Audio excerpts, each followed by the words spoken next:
Why are you treating me like one of your residents? Dr. Michael Rabinovich, if you fire her, she will sue you, and I will testify on her behalf. Welcome back, everybody. This is Lamont Tyson giving you the review of the PITT, Season 2, Episode 5, 11 a.m. Please subscribe to my channel. You can check me out on TikTok at Movie and TV Breakdowns.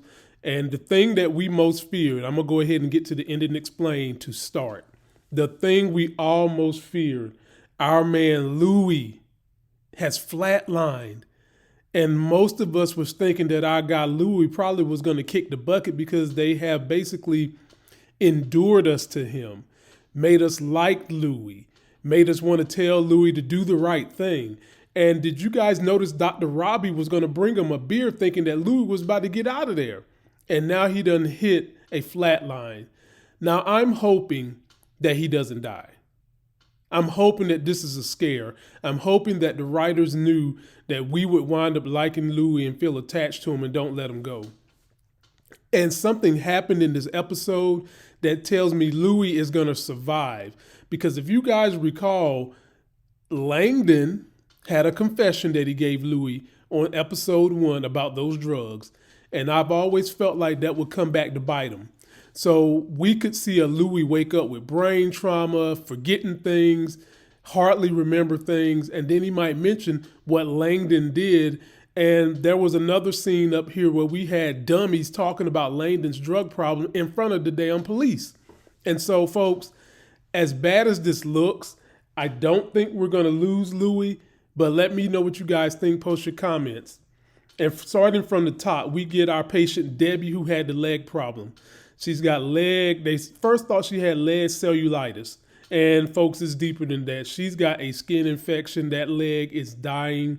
And throughout this whole episode, they have been trying to get her to surgery. And they just haven't been able to get them to surgery because they're still getting patients from the other hospital. And so eventually, we see Debbie go septic. We see Debbie having shock. I mean, Debbie is in a world of hurt. This is not little Debbie from the tasty cakes section of the grocery store. This is Debbie who needs some immediate help. And I loved how Robbie helped her out because she was worried about her boss firing her because she's sick. Now, I don't know if at the job she's a hypochondriac or whatever, but I'm glad Robbie stepped in, shut that boss down, and let this woman not have that stress. Damn, man. Now, we have to be fair. We don't know her background with the boss. She could be someone who pretends to be sick all the time or whatever. But clearly the boss had to hear them putting the IV in her arm and all the whistles and bells going on. And thank Dr. Robbie for stepping in. Robbie is ready to go. And he's no holds barred. And when they sent for Dr. Garcia, they sent a rookie, a guy that just graduated med school. He was pulled out his phone and was taking pictures, and he didn't take off the glove, I don't think. And Robbie was like, no offense, but we don't need the children down here. That was funny. And so Garcia comes down there with her fine self, and she's mad with Robbie because because Robbie's mad with her. They needed them to get this patient up there quickly. Garcia is talking about we need to do scans, we need to do tests. And Robbie, the grizzled old ER vet, was like, bitch, please. We're going to slice this leg open. We're going to get this ball rolling. And the minute he did it, basically Garcia was like, when are you going on your sabbatical? And she was like, you can't get going quick enough. Damn, Robbie. Boy, they don't call him Dr. Rabinovich for nothing, do they? But that was Debbie, our patient. Now, I want you guys to also leave me a comment. Who do you think was the worst case patient? And it can be emotional. It can be, just the injuries. Just let me know who was your worst case patient. We get back to Scary Santos. I'm going to start calling her Scary because her ass is getting on my nerves. She's still being mean to Dr. Whitaker. She's treating him like purity poop because she is frustrated. She's behind on her charting. And this is a problem a lot of doctors get into, but eventually you've got to try to work it out. And later at the end of this episode, Dr. Al tells her to start using the AI, and Robbie overhears the conversation, and he's kind of like, let's do it the old school way. because if you start using AI, you get too efficient, they're going to overload you with more patients, less pay. But Dr. Al is like, look, I got a family, I got kids I want to get home to. You use this, you're going to get home to those patients quicker. Now, let's see whose method works out the most. But while Santos is trying to do her charts, she's also having to skirt around Oglevie, the med student. And they have a pretty funny case. They get the old lady. Well, first of all, they had a patient that had TB. And for those of you who don't know what TB stands for, it stands for tuberculosis, very contagious. And they're having to go scan the whole outpatient. They're having to go scan the whole patient waiting room. Oglevie's having to put on a mask, and he doesn't seem like he's cut out for medicine just yet, ladies and gentlemen. He's getting a little squeamish thinking he might have TB after Santos gave him the rundown. But then we get to the patient that's got the shits. And if you've never worked with old people, which I have as a respiratory therapist, pretty much everything that they're doing on this show is almost spot on, ladies and gentlemen. As spot on as you're going to ever get a medical show. And Santos and Dana are like, we're not doing this. And so Santos' first idea is like, she's going to send Oglevie in there. And Oglevie's already shown you he's squeamish. And so Oglevie's like, well, I need to see how it's done. I've never done it before.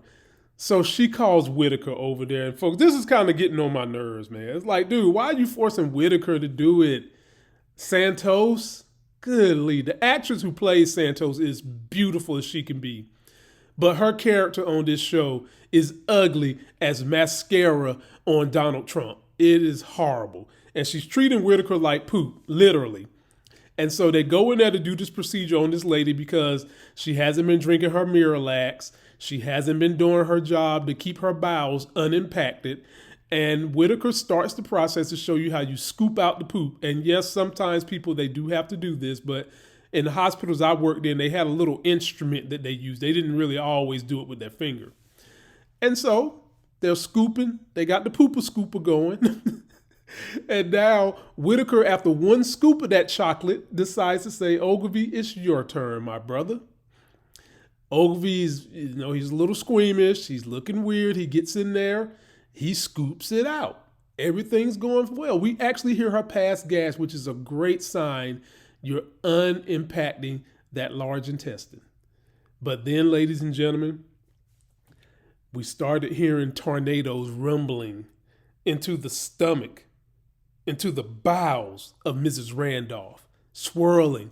And we see Whitaker and Santos giggling. And folks, make no mistake, when you are a rookie in the hospital, they do be trying to haze you by doing this type of stupid stuff. I think I've told y'all my story about the Coke bottle lady, old lady that was like 89 with one tooth. The doctors sent me in there. She comes into the hospital ER drunk all the time. And they sent me in there to put leads on her chest to get rhythms on her heart.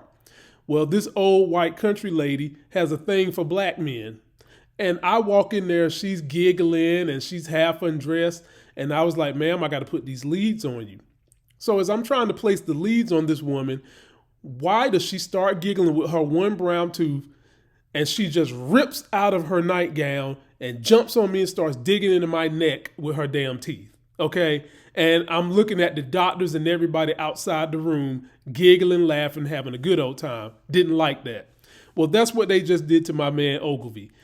After that swirling and rumbling like a washing machine on spin cycle, she lets out an explosion of poop that gets all over Oglevie. The question I have is Oglevie going to survive the season, ladies and gentlemen? Is he going to survive without saying he's quitting this medical prospect? Post your comments, let me know. We get to my man Jailhouse Rock Gus, who has been in a fight and is just in tatters, ladies and gentlemen. I mean, he's broken left jaw, fractured ribs. He's just in a mess. And the police won't let him be uncuffed because whatever he's done, he's dangerous as hell. But the thing is, folks, oftentimes, I've worked where they've brought patients in who were cuffed.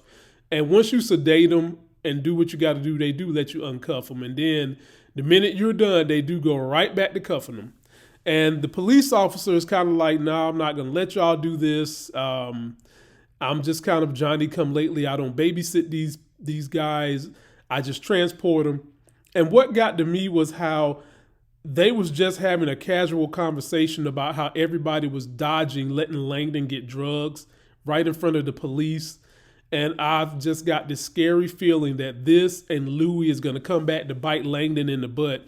And you can clearly tell Layden is a little insecure about the situation. He notices everybody basically skirting him to get the drugs. And, you know, as of right now, he's taking it like a champ.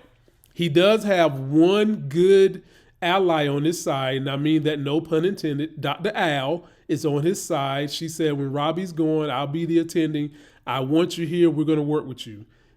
Is Layden going to be able to survive while Robbie is gone?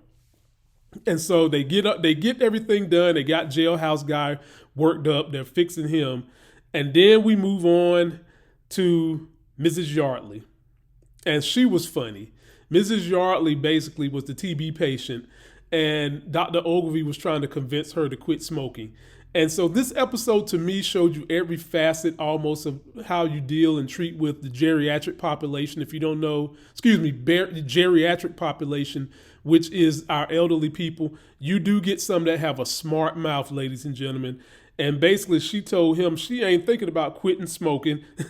And she told him to mind his damn business. Poor Oglevie. Oh my goodness.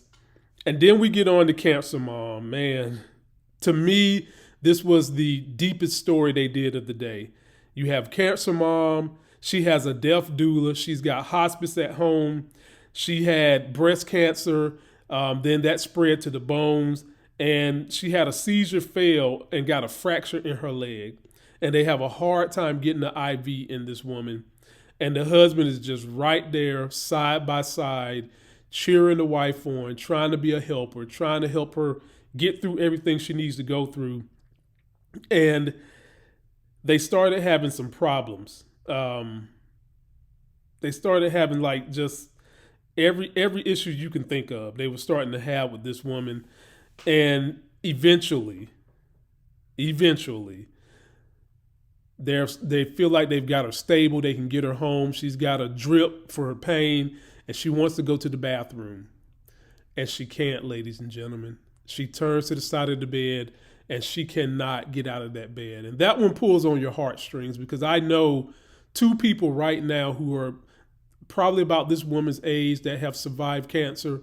Unfortunately, I've lost 3 people that I love in my life to cancer. My grandma, my coach, fitness training coach, who was just like a father or a big uncle to me, and my kind of like a mentor in TV broadcasting, all the cancer within the last year. So it is debilitating, and this is the one that pulled on me the most.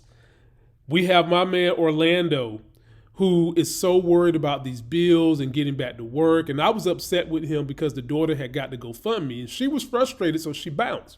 But guess what? The other med student, the one that I was picking on, we learned her background of having people in her family that was sick and having to be creative about manipulating the system. And folks, honestly, it just shouldn't be like this. Healthcare should be paid for everybody. It makes no damn sense that the rich billionaires and CEOs, not only do they screw us 3 different ways by, number one, when money is printed into the economy, they get to suck that down. Number 2, because they printed that more money, they get to say, well, inflation is up, so we got to raise prices on the middle class and poor. That's an issue. And then number 3, they are able to buy politicians to give them tax breaks, which causes our taxes to go up.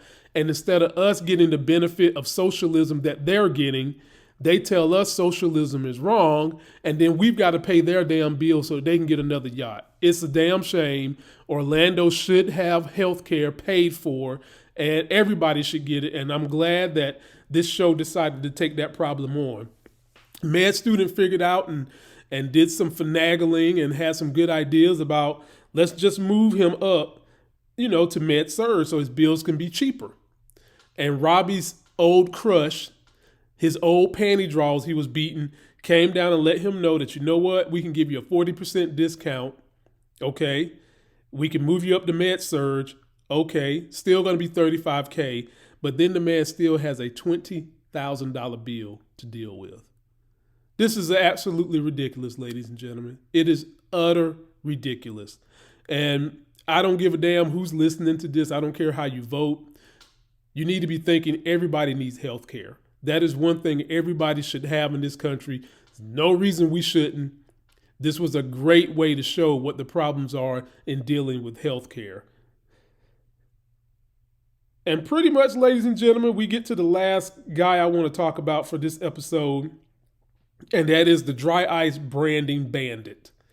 You got these two young fools, these two brothers, who have been branding stuff on their bodies as some kind of family tradition. They got the Penguins logo on the back of the brother that comes to see the brother that got branded by the ice. And while they're treating him, the brother says, I got a video. And lo and behold, nurse practitioner and Layden want to take a look at the video, and they all bust out laughing. I was like, God, these idiots. The things we do when we're young, ladies and gentlemen, thinking we're invincible, and oftentimes we have to pay for it. So, folks, that's going to do it for this review. Please post me all your comments. What are you thinking is going to happen to my man, Louie? What do you think is going to happen to Layden? I don't think he's out of the water or the woods just yet. I still think he's got a ways to go. Please be sure to follow me on TikTok, Movie and TV Breakdowns. Follow me on Instagram at Get a Life Gain. And, of course, subscribe to this YouTube channel. There's going to be a lot of shows I'm going to be covering this year that HBO is doing. They've got one starring Jason Bateman that drops in March called DTF St. Louis. It's kind of like a crime drama, but with a little bit of comedy. It looks excellent. I'm going to be covering Cross. And I'm still going to be doing not House of the Dragon, but A Night of the Seven Kingdoms is finally starting to pick up. We had a big reveal this week. Stay tuned. And until that next Sex is Hell video, I'm out. I'm up early for the dealers come out. Everybody is outside till the killers come out. You ain't eating, you just act full. I'm impactful. Dozen funerals in a month, I got that quote. I will give it to niggas in all rap forms. Ignatius out right now on all platforms.